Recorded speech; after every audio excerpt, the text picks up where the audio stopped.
Educational creativity চ্যানেলে সকলকে স্বাগত।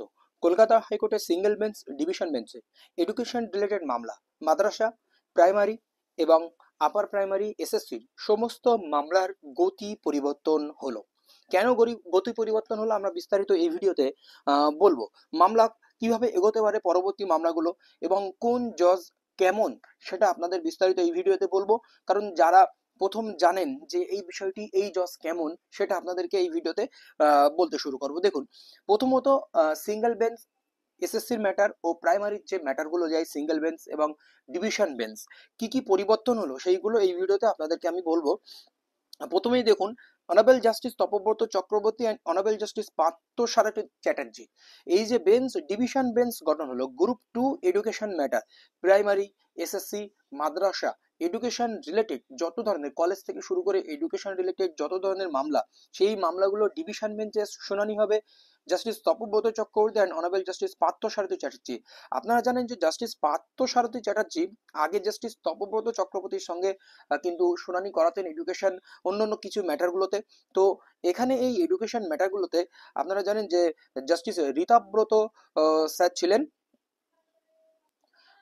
উনি চেঞ্জ হয়ে এখানে পার্থ সারথী চ্যাটার্জি এবং জাস্টিস তপব্রত চক্রবর্তী ডিভিশন বেঞ্চে এডুকেশন রিলেটেড কিন্তু মামলার শুনানি হবে।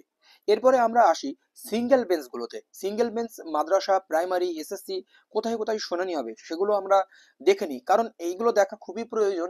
জজ অনুযায়ী মামলার শুনানি বা মামলার গতি প্রকৃতি নির্ভর করে। কারণ এখন যে বর্তমান ডিভিশন বেঞ্চ রয়েছে, সেই ডিভিশন বেঞ্চে কিন্তু শুনানি খুব ভালো করে শোনেন উনি। প্রত্যেকটা পক্ষের কথা, ক্যান ফাইল হোক, যা কিছু হোক, উনি ভালোভাবেই শুনেই বিচারাধীন প্রক্রিয়া সম্পন্ন করেন বা ভালো ভালো অর্ডার দিয়ে থাকেন। অনারেবল জাস্টিস অমৃতা সিনহার বেঞ্চে গেছে সেকেন্ডারি বা হায়ার সেকেন্ডারি গ্রুপ 2 ম্যাটার, এসএসসির ম্যাটারগুলো জাস্টিস অমৃতা সিনহার বেঞ্চে গেছে। কারণ এর আগে জাস্টিস সৌগত ভট্টাচার্যের বেঞ্চে একাধিক ম্যাটার ছিল, সেই ম্যাটার চেঞ্জ হয়ে এখন জাস্টিস অমৃতা সিনহার বেঞ্চে।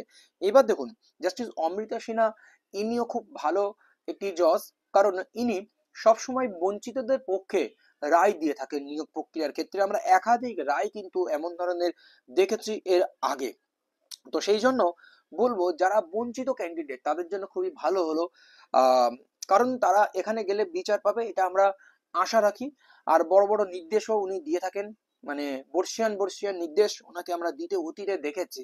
আচ্ছা, সবচেয়ে গুরুত্বপূর্ণ ম্যাটার যেটি প্রাইমারি ম্যাটার, যে মামলা দীর্ঘদিন ধরে গতি পাচ্ছিলেন না, কারণ জাস্টিস বিশ্বজিৎ বসুর ইজলাসে সেখানে শুধু প্রাইমারি ম্যাটার দেখতেন। তারপরে জাস্টিস সৌগত ভট্টাচার্যের বেঞ্চে আসলে প্রাইমারি ম্যাটার, সেখানে হাই স্কুল প্রাইমারি মিলেমিশে উনি সপ্তাহে 2 দিন করে প্রাইমারি নিতেন। সেখানে কোনো প্রাইমারি মামলার গতি বাড়ছিল না, একাধিক মামলা ওখানে জ্যাম হয়ে আছে বলা চলে।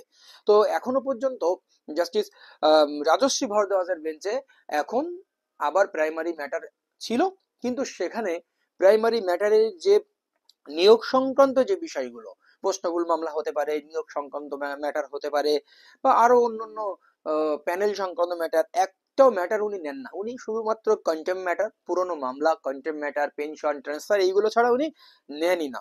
সেই জন্য প্রাইমারি ম্যাটারগুলো গতি পাচ্ছিল না, কিন্তু এবার থেকে কিন্তু প্রাইমারি ম্যাটারের গতি পাবে। অনারেবল জাস্টিস বিভাস পট্টনায়ক, উনি এসেছেন education primary related, para teacher, madrasa, মাধ্যমিক শিক্ষা কেন্দ্র যেগুলো এমএসকে, এসএসকে, এই গ্রুপ 2 এই সার্ভিস সংক্রান্ত মামলাগুলো কিন্তু উনি শুনানি করাবেন, ওনার এজলাসেই শুনানি হবেন।